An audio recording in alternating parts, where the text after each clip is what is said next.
प्यारे परमेश्वर के लोग, आप सभी को प्रभु यीशु मसीह के नाम में मैं पास्टर सोलोमन जय मसीह कहता हूँ। क्रिसमस की कहानी में एक सरल सा वाक्य है, लेकिन उसका अर्थ पूरे बाइबल को जोड़ देता है, जिसे हम मत्ती का किताब उसका 2 अध्याय 15 में पाते हैं। उसमें लिखा जाता है, मैंने अपने पुत्र को मिस्र से बुलाया। मैंने अपने पुत्र को मिस्र से बुलाया। ये ओरिजिनली होशे उसका 11 अध्याय 1 वचन में हम पाते हैं। और आज हम इस प्रश्न को पूछते हैं, यीशु क्यों मिस्र गए? यीशु क्यों मिस्र गए? परमेश्वर ने पुत्र को मिस्र से क्यों बुलाया? क्या ये सिर्फ हेरोदेस से बचने की यात्रा थी, या इसमें कुछ बड़ा, कुछ गहरा, कुछ वचन की पूर्ति छिपी है? हम आज एक एक कदम से इसे समझेंगे। क्यों मिस्र? पहला, क्योंकि मत्ती भविष्यवाणी को टाइपोलॉजी से पूरा दिखता है, प्रेडिक्शन से नहीं। मत्ती लिखता है 2:15 में, मत्ती उसका 2:15 में लिखा जाता है, ताकि नबी के द्वारा कहा गया वचन पूरा हो। लेकिन जब हम ये वचन देखते हैं, यह वचन होशे की किताब उसके 11 अध्याय 1 में पाया जाता है, और ये सीधा भविष्यवाणी जैसा वहाँ पर नहीं है। ये इस्राएल की कहानी है। ये इस्राएल मिस्र से बुलाए गए पुत्र हैं। तो मत्ती क्या कर रहा है यहाँ पर? मत्ती पूरा हुआ शब्द का अर्थ सिर्फ भविष्य की भविष्यवाणी नहीं रखता, बल्कि इसके पाटन की पूर्ति पर वो अप्लाई करते हैं। यानी जो इस्राएल ने अनुभव किया उसका टाइप यीशु में पूर्ण होता है। जैसे कि इस्राएल, कॉर्पोरेट इस्राएल, सब इस्राएल के लोग मिलकर परमेश्वर के पुत्र कहा गए, लेकिन अभी वो परमेश्वर के पुत्र स्वयं यीशु मसीह है, जो परमेश्वर के इकलौता पुत्र हैं। मत्ती का फोकस पाटन की निरंतरता, कहानी का क्लाइमैक्स ऊपर से नीचे नहीं, भीतर की पूर्ति है। यही कारण है Jesus is not the prediction, Jesus is the fulfilment of the Patan. दूसरी बात, क्यों मिस्र? क्योंकि यीशु सच्चा इस्राएल है और उसकी जीवन यात्रा इस्राएल की कहानी को दोबारा जीती है। जब हम मत्ती के अध्याय 1 से 4 को ध्यान से पढ़ते हैं, एक अद्भुत तस्वीर बनती है। जैसे कि इस्राएल के कहानी में हम क्या देखते हैं? इस्राएल मिस्र में जाता है, मिस्र से परमेश्वर ने उससे बुलाते हैं। जब बुलाते हो, पानी पर चलता है, पानी को दुभाग परमेश्वर करते हैं। जंगल में उनके 40 साल की परीक्षा होती है, और उसके बाद सिनाई पहाड़ पर परमेश्वर ने 10 आज्ञाओं को देते हैं, और परमेश्वर वहाँ राष्ट्र को एक बुलाते हैं। अरे यीशु के कहानी में वही पैटर्न को हम देखते हैं। जन्म के बाद प्रभु यीशु मसीह मिस्र में जाते हैं, और मिस्र में वो बढ़ते हैं, शरीर में बढ़ते हैं, और उनको परमेश्वर मिस्र से बुलाते हैं, और वो बपतिस्मा लेते हैं, अर्थात पानी में जानने की वो अनुभव को लेते हैं, बपतिस्मा। और बपतिस्मा के बाद 40 दिन 40 रात उपवास की प्रार्थना करते हैं उस मरुभूमि में, जिस मरुभूमि में और उन 40 वर्ष तक इसराइलियों ने परीक्षा में आए।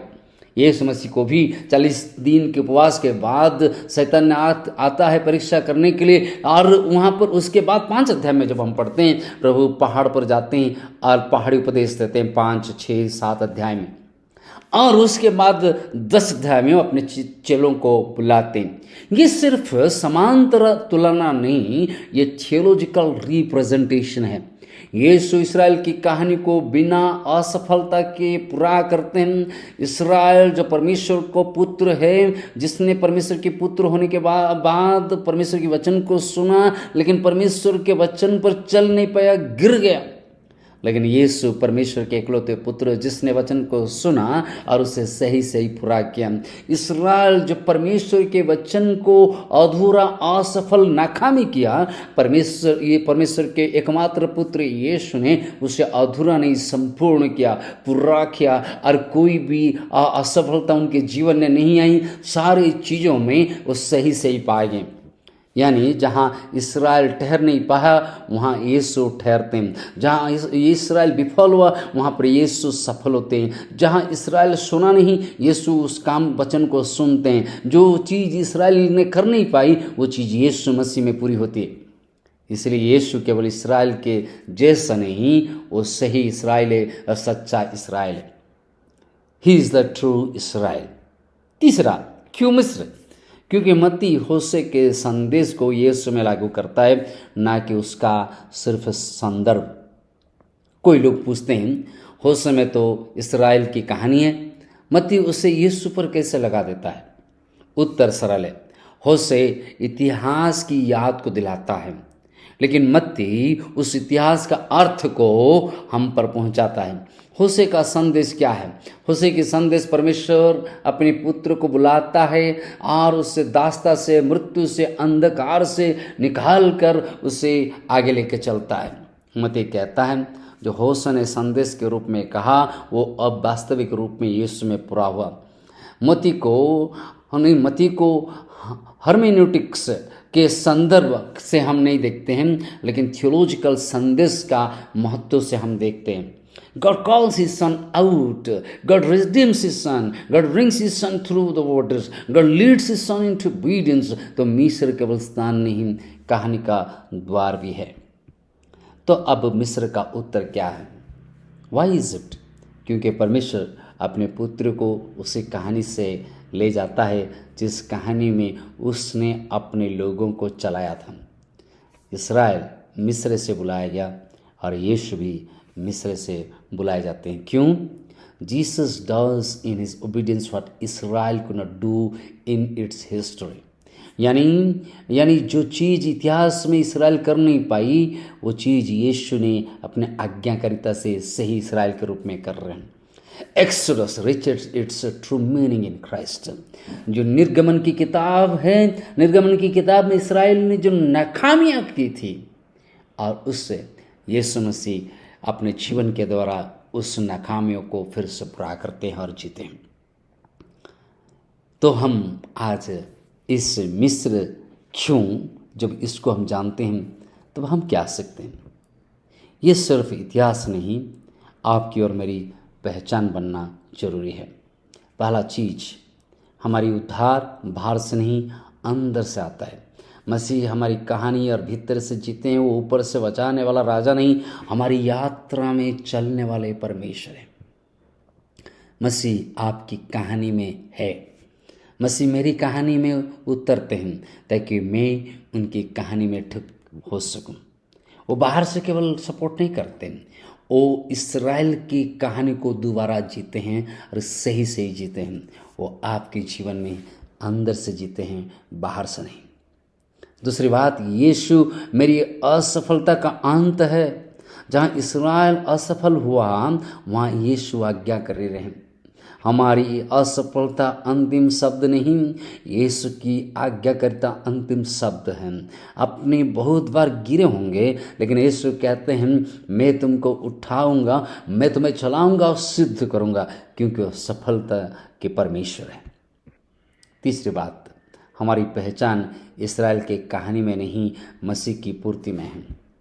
मैं अधूरा इसराइल नहीं, लेकिन हम प्रभु यीशु मसीह में पूर्ण पहचान है, क्योंकि मसीह सच्चा पुत्र है। हम इसराइल की असफलता से नहीं जाना जाएंगे, हम मसीह की पूर्ति में जाने जरूरी है। और मसीह की पूर्ति क्या है? Jesus fulfils everything. प्रभु यीशु सब कुछ पूरा करते हैं और हमारे जीवन में पूरा करते हैं। चौथी बात, बाइबल सिर्फ कहानी नहीं, एक पैटर्न है। पुराने नियम भविष्यवाणी की गई और वहाँ पर पैटर्न, अनेक पैटर्न दिखा जाता है, और नया नियम उस पैटर्न को पूरा करता है, हकीकत में बदलता है। अर्थात वचन कहानी नहीं, लेकिन क्रूस की यात्रा से जुड़ा हुआ है, जो पैटर्न आज तक है। निर्गमन की किताब की कहानी आपकी और मेरी भी कहानी है। इसराइल का मिस्र से बुलाए जाना अब मेरे लिए आध्यात्मिक द्वार है, आपके लिए आध्यात्मिक द्वार है। मसीह में मुझे भी बुलाया गया।